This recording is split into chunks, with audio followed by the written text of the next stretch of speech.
The pandemic has radically changed the world as we know it, and the actions we take today as we work to recover will define our generation. Now is the time to think what history would say about this crisis. 2020 has been challenging on a lot of levels, as economic, environmental and societal frailties have been laid bare. But it's also proved that when we need to, we can act rapidly and restructure our lives. The recovery from the pandemic is an opportunity. We can see rays of hope in the form of a vaccine, but there is no vaccine for the planet. Nature needs a bailout. You don't want to go back to the status quo that you had before simply because it was the status quo that got us here. With everything falling apart, we can reshape the world in ways we couldn't before. Ways that better address so many of the challenges we face. And that's why so many are calling for a great reset. A great reset? That sounds more like buzzword bingo masking some nefarious plan for world domination. Hands up, this kind of slogan hasn't gone down well. But all we really want to say is that we all have an opportunity to build a better world.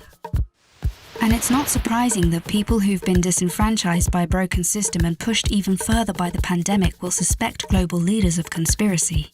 But the world's not that simple.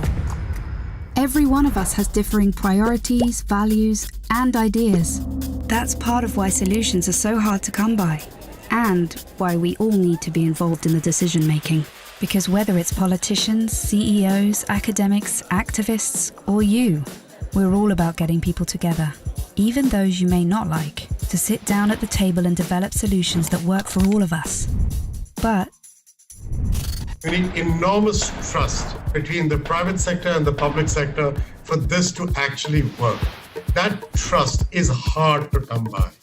It's time for people to work together, listen to each other, and build this trust, so we can move towards a better world. And we really need one. Because while the pandemic affects us all, it's clear it affects some more than others. The first people who are hit are the people at the front, those who are vulnerable. It is those on the front line who take it first, and that is simply unacceptable. See, at the start of 2020, 1% of the world's population owned 44% of the wealth.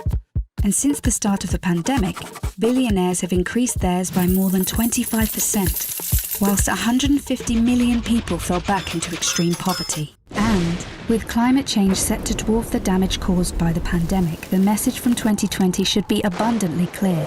Capitalism, as we know it, is dead. This obsession that we have had with maximizing profits for shareholders alone has led to incredible inequality and a planetary emergency.